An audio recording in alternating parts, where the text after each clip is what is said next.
अस्सलाम वालेकुम। Tanveer online academy की तरफ से आपको मेरा सलाम। ये जो वीडियो आपके सामने मैं आज बना रहा हूँ तो इसमें मैं स्पेशल तौर पे जो कोर्स सिलेक्शन है उसके बारे में आपको बताने जा रहा हूँ। तो अनाउंसमेंट फॉर कोर्स सिलेक्शन, और ये आपके पास सेमेस्टर है स्प्रिंग 2021। सेमेस्टर क्लासेस जो आपके पास कमेंसमेंट मंडे अप्रैल 19, इस अप्रैल 19 को आपकी जो क्लासेस हैं वो स्टार्ट हो जाएंगी। और जो कोर्स सिलेक्शन की डेट है वो कल यानी कि अप्रैल 7 को ओपन हो रही है। जो आज 6 अप्रैल को मैं ये वीडियो बना रहा हूँ तो इसलिए अप्रैल 7 कल है, तो इसलिए कल आपके पास ये जो कोर्स सिलेक्शन है इस टैब जो है वो आपके पास ओपन हो जाएगी। The link for course selection will active available with effect of Wednesday, April 7, 2021 under Student Services tab in VULMS। जैसे आप VULMS ओपन करेंगे तो आपके पास स्टूडेंट्स सर्विसेज के नीचे मैं आपको VULMS पे ले चलता हूँ, आपको लाइव दिखाता हूँ कि ये किधर होगी। ये आपने VULMS ओपन किया। ओपन करने के बाद आप इस लेफ्ट साइड पे आ जाएं।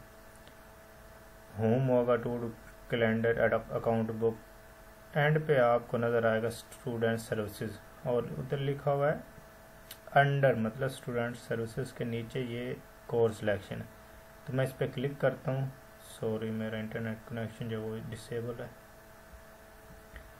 तो जैसे मैं कोर्स सिलेक्शन वाली टैब पे क्लिक करता हूँ आपके सामने कोर्स सिलेक्शन जो है वो ओपन हो जाएगी।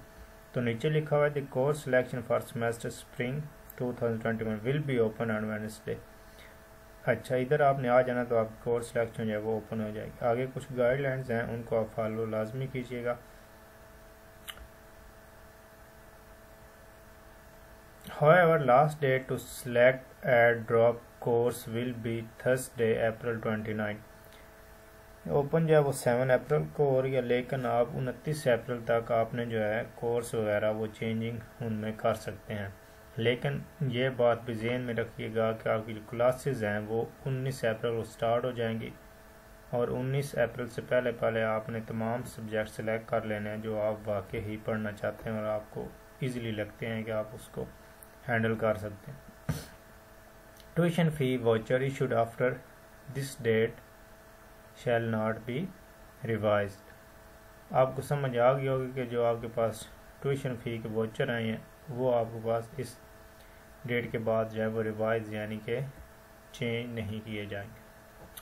इंपॉर्टेंट नोट्स हैं आपके पास। न्यूली एडमिटेड स्टूडेंट जो स्प्रिंग 2021 में नए स्टूडेंट्स उनके लिए newly admitted students enrol in first semester of their respective study program are given pre selected course as per study scheme, यानी को उनके पास ऑलरेडी पहले से ही वो सब्जेक्ट दिए जाते हैं जो कंपलसरी होते हैं।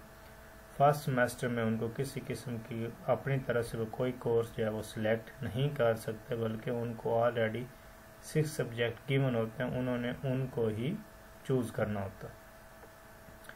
एग्जिस्टिंग कंटिन्यू स्टूडेंट, यानी कि ऑलरेडी जो स्टूडेंट पढ़ रहे हैं और जो आगे नेक्स्ट सेमेस्टर में अपना कंटिन्यू करना चाहते हैं उनके लिए existing continue students must make their course selection as mention. Failing to enroll any course, he she will treated as inactive student during the semestering according to semester freeze rule. Such students may continue their studies after readmission as per university policy।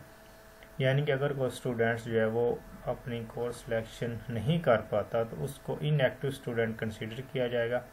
जैसा कि एक student semester freeze कर देता है, मतलब एक student semester पढ़ता ही नहीं है, तो ऐसे स्टूडेंट्स के लिए क्या पॉलिसी है कि उनको अपना जो एडमिशन है वो रीन्यू करवाना पड़ेगा। री एडमिशन और री एडमिशन की आपको पता है कि अलग से फीस जो है वो चार्ज होती है।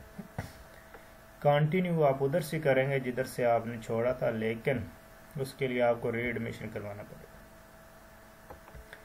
Course workload credit hours, course workload credit hour limits have been prescribed and published separately for each study program under course selection rules। इस जगह पे आपके पास कोर्स सिलेक्शन रूल जो हैं ये ऑलरेडी गिवन होगी। जब आप ये आपके पास रूल्स एंड प्रोसीजर, तो इसको आप इन rules and procedure this source are looking might have been removed, it had been change, और यानी कि जब ये आपके पास कोर्स सिलेक्शन ओपन होगी तो ये वाली टैब जो है आपके पास लाजमी डिस्प्ले हो जाएगी, तो आपने परेशान नहीं होना। इनको फॉलो करते हुए आप जो अपने कोर्स सिलेक्शन जो है कर सकते हैं।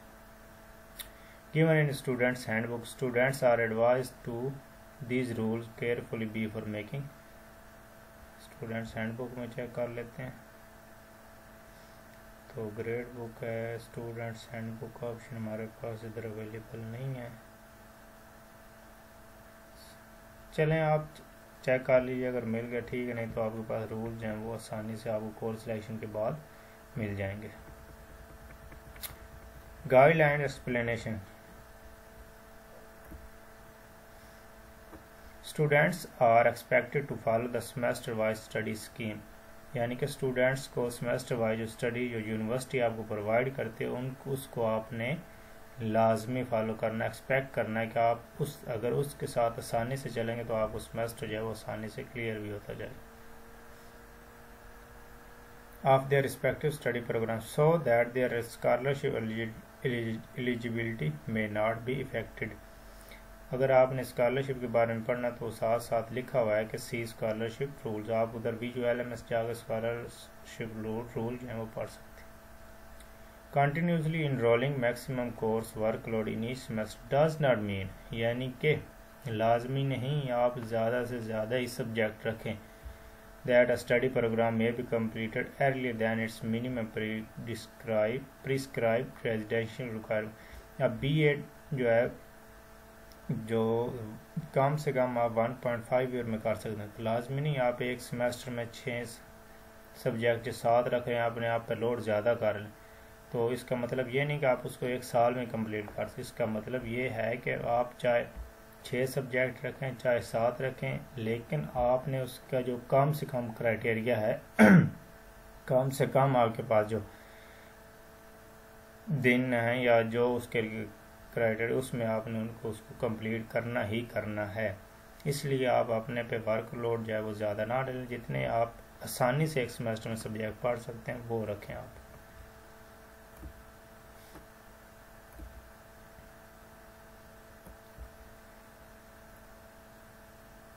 Course pre rules enrolment. अच्छा जी students with block VULMS, student with block VULMS due to non-payment of fee will not be allowed to make their course selection। यानी कि अगर जिन स्टूडेंट्स का फीस जमा ना करवाने वजह से VULMS ब्लॉक हो चुका तो वो अपनी कोर्स सिलेक्शन नहीं कर सकते अनलेस तब तक they deposit their outstandings dues and get their VULMS accounts active from accounts department. जैसे ही आप फीस जमा करवाते हैं तकरीबन 1-2 या मैक्सिमम 10 सेकंड्स के बाद आपका जो VULMS है वो एक्टिव हो जाता है। ग्रेड इम्प्रूवमेंट पॉलिसी, यानी कि अगर आप किसी सब्जेक्ट में आप फेल हैं या फिर आपके पास D ग्रेड है तो आप 2 तरह से सब्जेक्ट को इम्प्रूव कर सकते हैं, या तो आप उसमें फेल हैं या फिर आप उसमें आपके पास D ग्रेड है।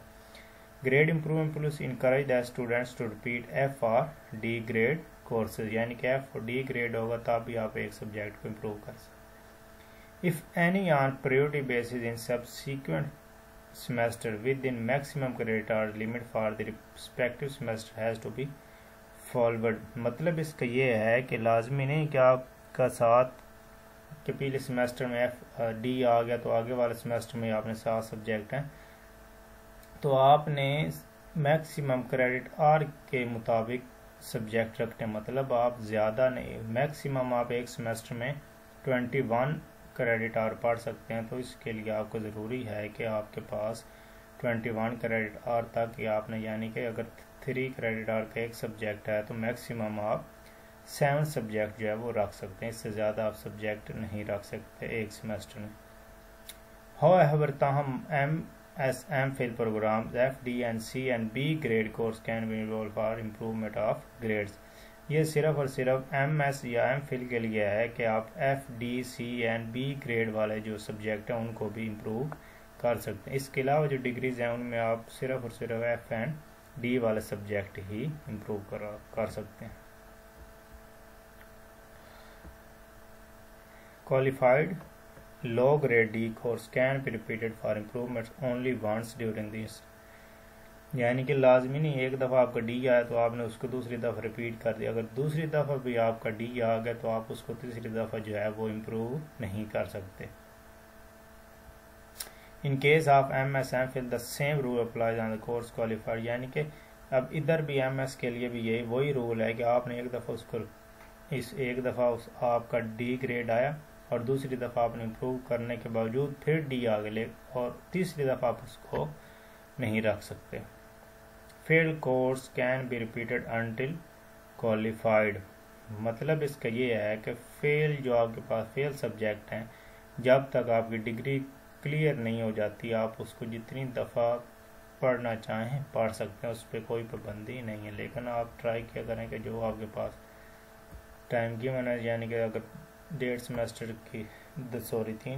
की डिग्री है तो आप उसको ट्राई करें कि 3 सेमेस्टर के अंदर ही क्लियर करें।